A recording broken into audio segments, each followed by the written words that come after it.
Well, welcome.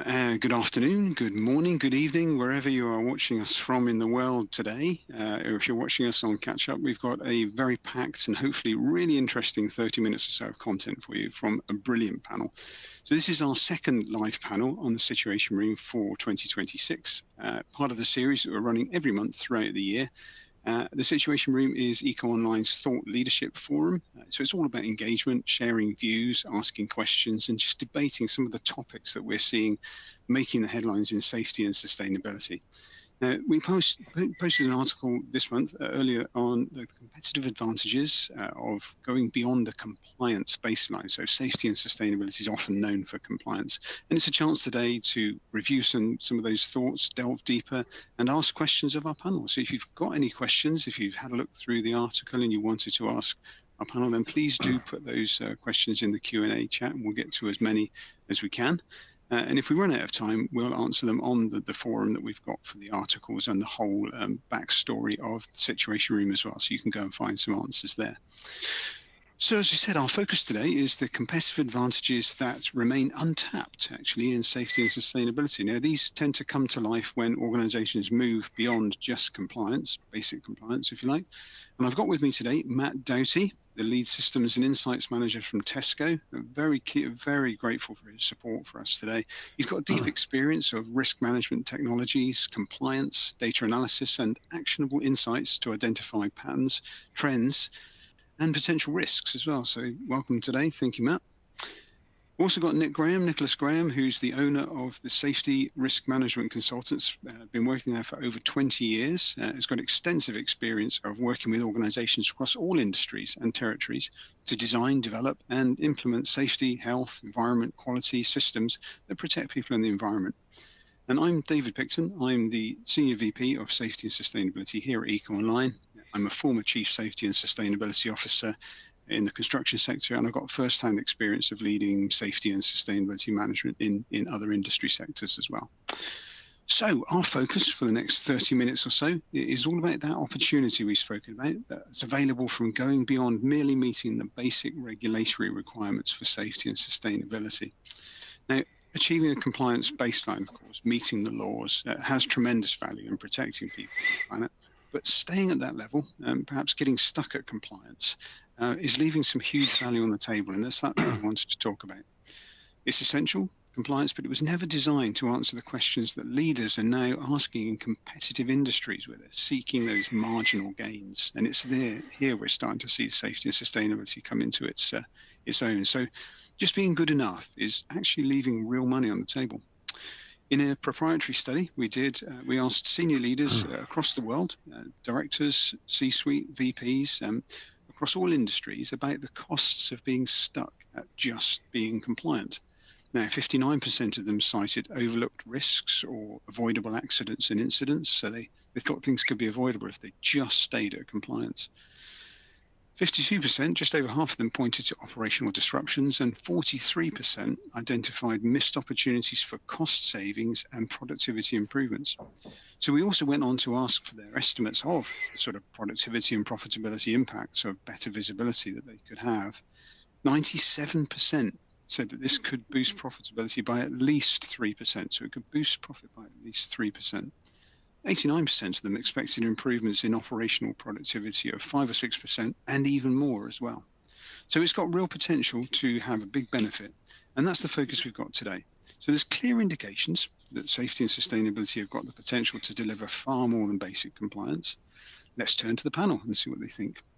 So to our headline question, and I'll start with you, Nick, if I may. What indications have you seen that organizations are waking up to the potential of going beyond just basic compliance in safety and sustainability? Well, it's a great question. And again, thanks very much for the opportunity to talk to yourself and everybody who's logged in. I think something in my journey with myself and a lot of my clients has always been an understanding of the difference between the letter of the law and the spirit of the law, because we're talking about compliance at the end of the day.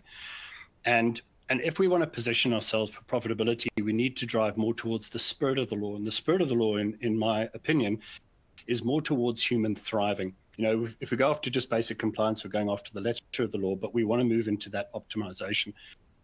And for me, compliance is really the foundation. It's not the ceiling. It protects us from failure, but if we want to move into that next 3 to 5%, it's optimization that's going to position us for success. So I think in moving from just a compliance mindset to that optimization mindset, we need to look at the data points that we're analyzing, maybe moving from the negative data points from the lagging indicators to more predictive outcomes of looking at leading indicators, wanting to focus more on preventing the unwanted events. And we have to understand that, profitability lives not just in prevention, but primarily in prediction. And I think that's what I'd leave our listeners with today. Brilliant. Thank you. It's this idea you can actually look ahead and potentially prevent some of these incidents, and that's with the real value. Yeah, absolutely. Brilliant. Thank you. Matt, just turning to you then, same question really. What indications have you seen that organizations are waking up to the potential of going beyond compliance? Also, I'll reiterate what Nick said. Thank you very much for the opportunity to come and geek out with you guys. My answers will be quite data lensed, I suppose, because that's kind of my bag. But in answer to your question, yeah, I think we're seeing a real shift actually, where organizations are starting to recognize that the compliance is actually the floor and not the ceiling. And I think the clearest indication is probably the growing appetite for connected real-time data. So not just to prove that we're safe, but then to really understand why things happen and how to prevent disruption to the business. And in my world at Tesco, we've seen leaders get really loads more curious now about patterns and why certain stores are experiencing particular types of incidents, how environmental data can intersect with operational behavior. And that curiosity for me is really a big signal that the mindset is changing. The curiosity is now there.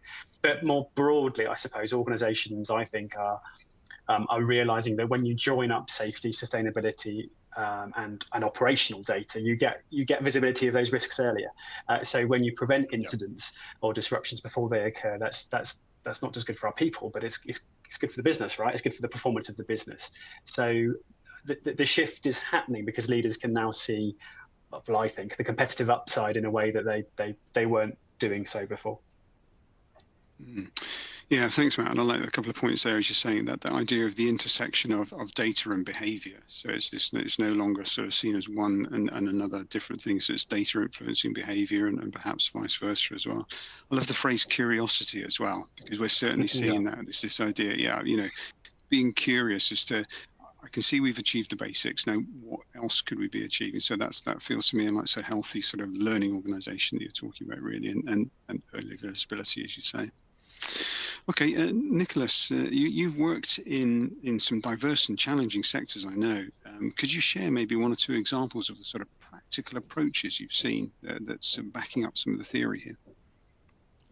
Absolutely. And so I thought I'd bring in an example that's possibly quite close to home for Matt. So I've got a client who's got probably 600 retail stores. I mean, I don't know where you guys are at kind of globally, Matt, but we had a client with 600 stores. We deployed Mango, which is one of EcoOnline's risk and compliance software solutions, into their business. And to give an example, so across the business, they had to perform a particular inspection once a month performed by somebody. And historically, it was done on paper. So, all know where we're going with this is they had zero visibility on the fact that those inspections had in fact been done. And then because, again, they were done on paper, the ability to interrogate the data wasn't there. So we deployed Mango across all of the retail sites. And just from that, I mean, it was interesting to see how it started influencing the behavior, because we were then able to have clear visibility on the fact that, one, the inspections were being done, two, then having the ability to mine and interrogate the data and present that to management. It resulted in some significant change. But what was most interesting for us is how it started to influence the psychology of the businesses, where people started to see that what they were doing, they were being seen, they were being heard. It started to influence them. People started to move into more preventive behavior, where they're starting to report on trends before they happen, so like near misses, etc. And it moved the organization from that reactive to a more proactive organization by just looking at the data, being able to present that to people, giving management the ability to make decisions based on fact, and how that then influenced behavior, how that then lent itself to a more consultative and participative environment, and really started to affect the culture of the business. So it was a very positive outcome overall. Mm. Yeah, I like that. I like the idea that there is this sort of feedback loop into the culture and the behaviours as well. As if people think that something is worth doing, that it's actually improving the overall culture, then they seem to participate more in it as well. That's what I was hearing there as well. Mm. Yeah, very, very interesting. So if we look at this perhaps from a historical perspective, in a way, we've often seen that safety and sustainability data can sit in silos, and they still do in so many organisations.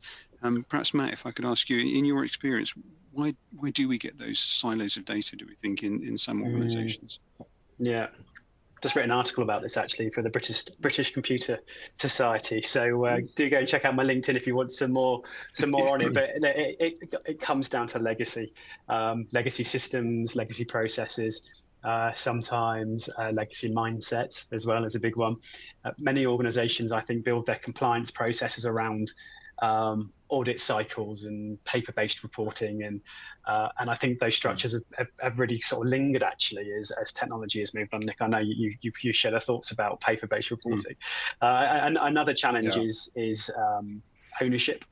Safety, sustainability, facilities, operations, naming a few, but they often report in different parts of the business, and they certainly do in Tesco. We're massive, but they've all developed different tools over the time. So if those teams don't have I guess like shared goals or visibility, then the data just naturally fragments, right? So, and I think people underestimate the value of cross-functional insight.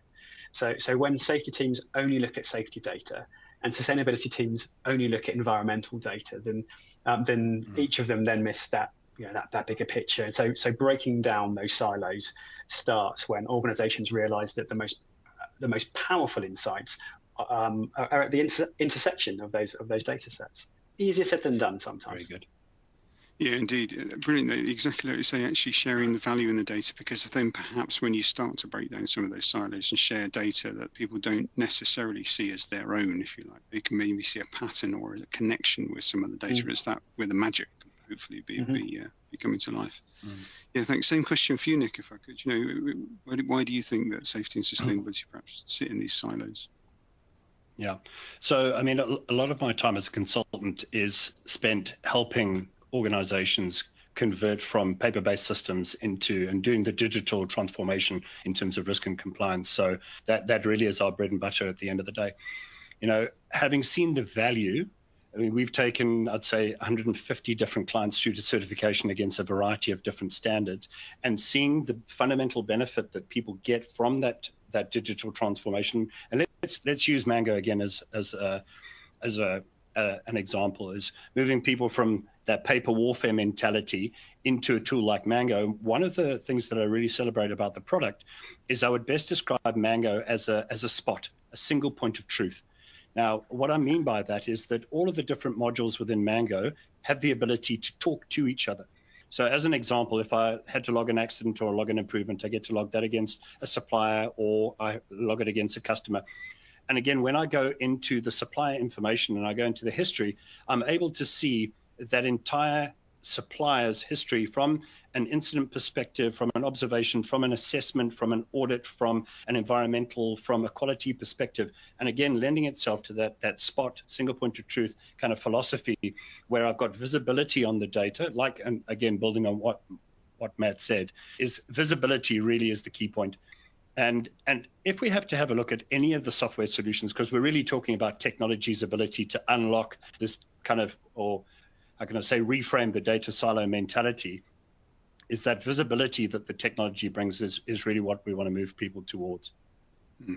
Brilliant, thank you. A bit of a takeaway for me there, definitely that paper warfare phrase. I love that. Yeah, I love it. Yeah, that's one I should remember. And as you said, that single point of truth as well, because we see so many bits of feedback, I think, from organisations who are just losing time.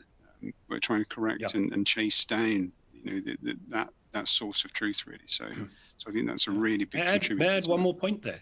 Yeah, please do. Yeah. Is, from my years in doing what I do, is really what it boils down to is compliance is really about people management. Because if we have a look at accident causation theory, we all know that it all comes down to people. It comes down to behavior. So ultimately, any of the technology or the systems that we're using are there to influence behavior. And ultimately, technology at its brass tacks is people management software.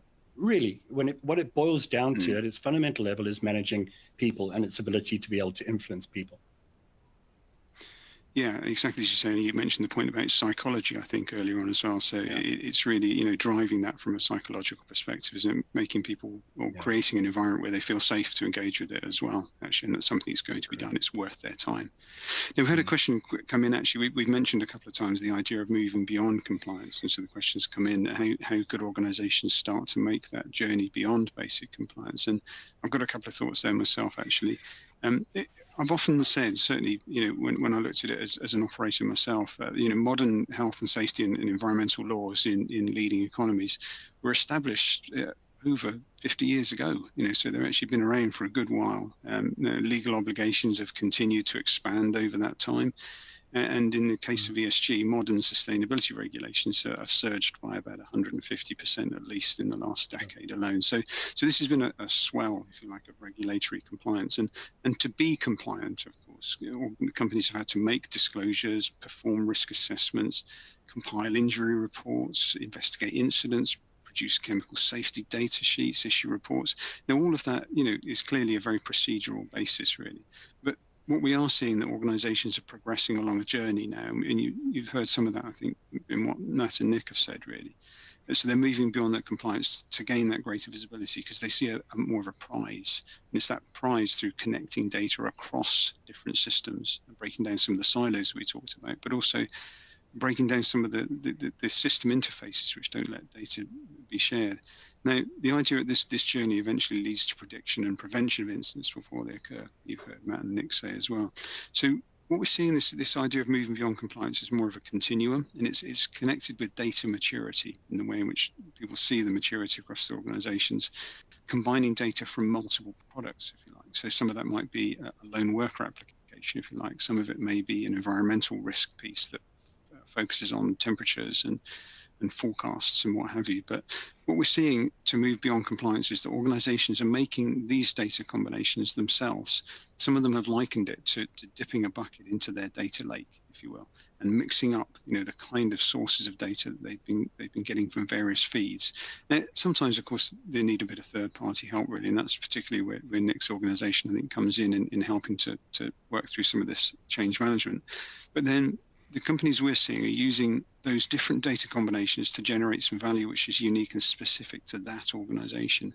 So whilst it might have a general relationship, perhaps, by linking training data, if you like, with incidents and with supplier status, if you like, the point is they're transforming basic data in a lagging sense, looking back to what's happened, into this richer commercial value by predicting what might happen. I'm not saying it will happen, so you won't have an accident next Tuesday in this spot, but you will have a higher likelihood of accidents unless you correct some of those training gaps, for example, or unless you address some of the permit challenges or whatever. But again, I think, as Matt and Nick, you've heard them say, this idea is that it's elevating that to a more curiosity level where leadership's getting involved, I think, as well. So that's what we're seeing about moving beyond compliance.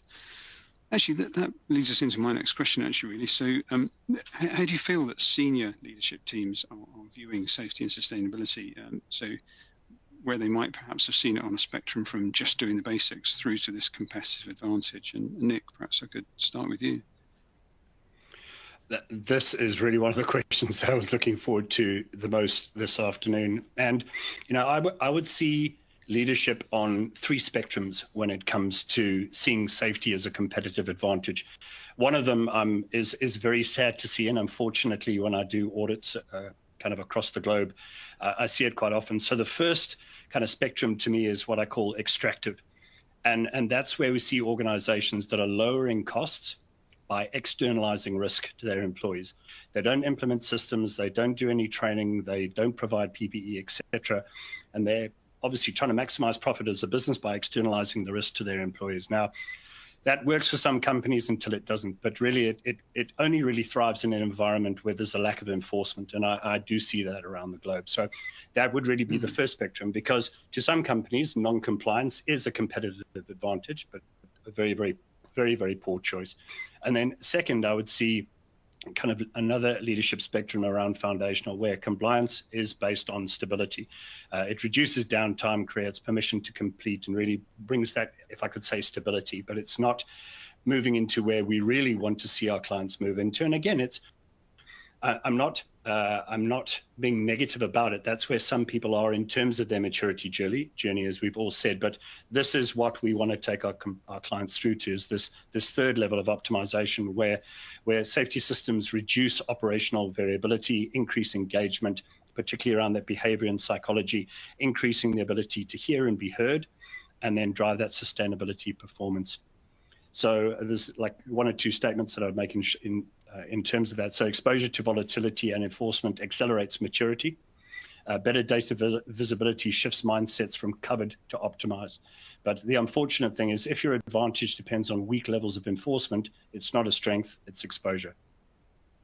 Right, interesting. So potentially some people could be sort of wandering into a bit of a nightmare without really realizing it, actually.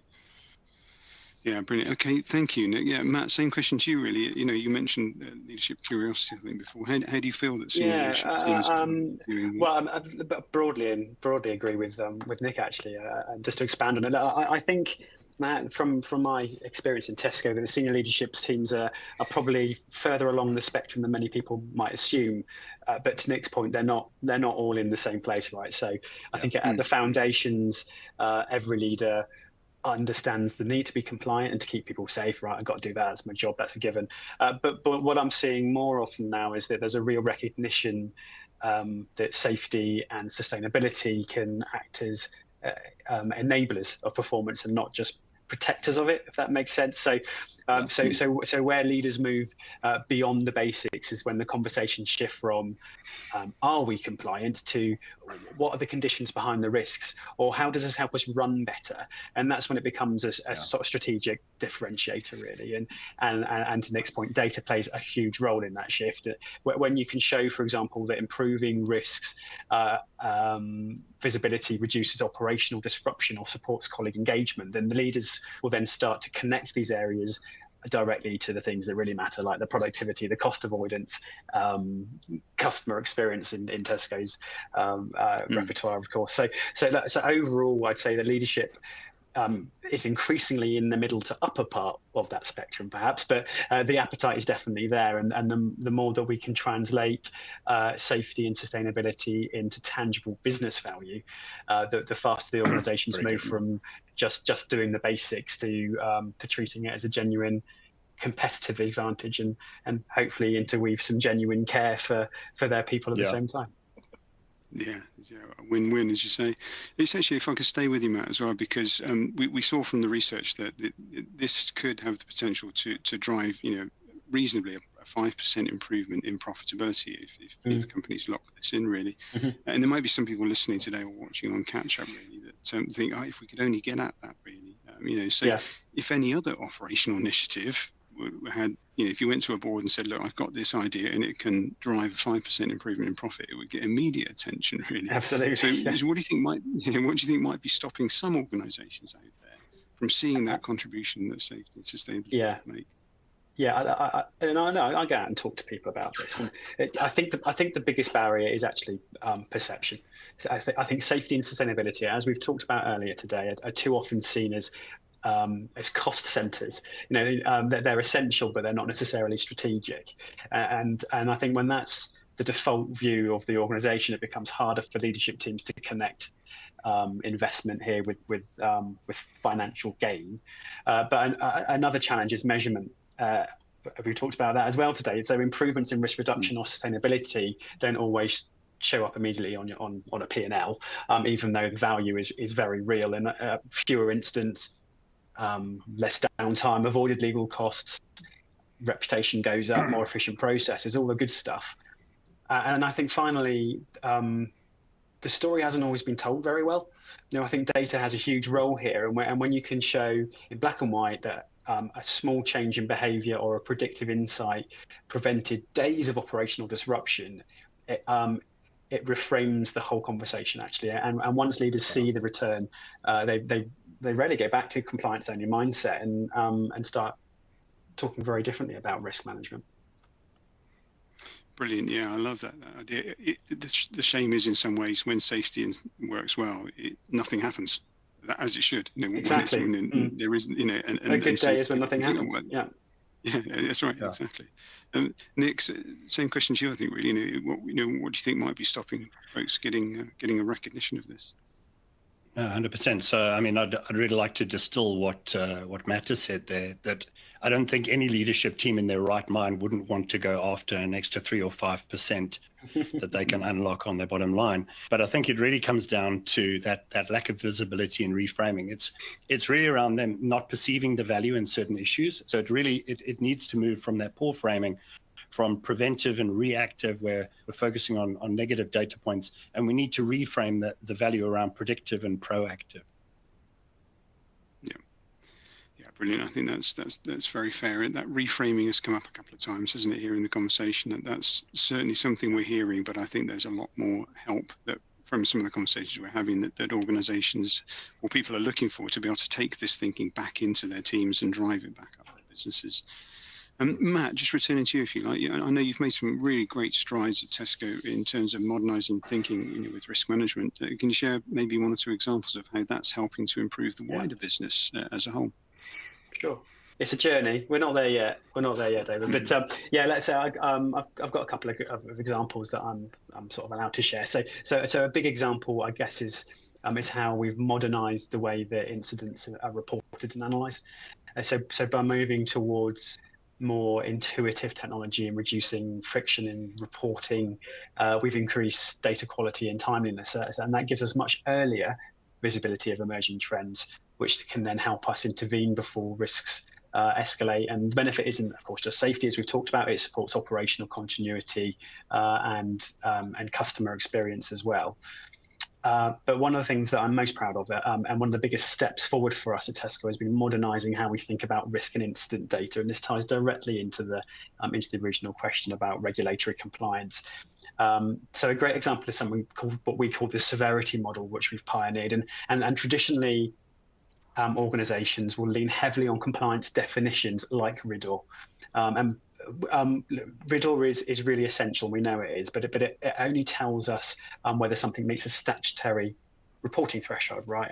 And we also know that it's a funny piece of regulation. And in our world where we serve millions of customers a day, the minute they go and see a doctor because they've stubbed their toe, that's immediately RIDDOR reportable. But there are some really quite serious injuries to our employees that we're not actually required to report. So of course we were reporting on that to the business because we thought it was an indicator of severe things in our business, but it doesn't actually tell you anything about the actual impact on the colleague, the operation, on the business. So what our severity model does is it gives us, based on the injuries that have been sustained and some other bits and pieces that we throw into the algorithm, it gives us a more nuanced, sort of experience-based profile of injury, so that we can understand not just what was reportable to the HSC, but what was harmful, what was disruptive or preventable.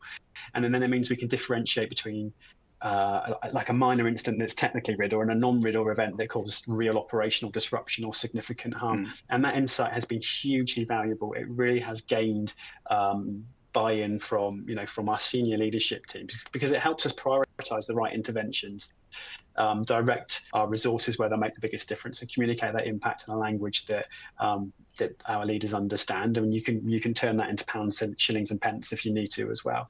And more broadly, joining this with our wider risk management work means that we're not just reacting to events, we're actually identifying underlying patterns across stores and then reducing variability. So ultimately, it improves colleague safety, operational continuity, and the customer experience as well. So it shows that moving beyond compliance can actually strengthen the whole business, which I think is the theme of today.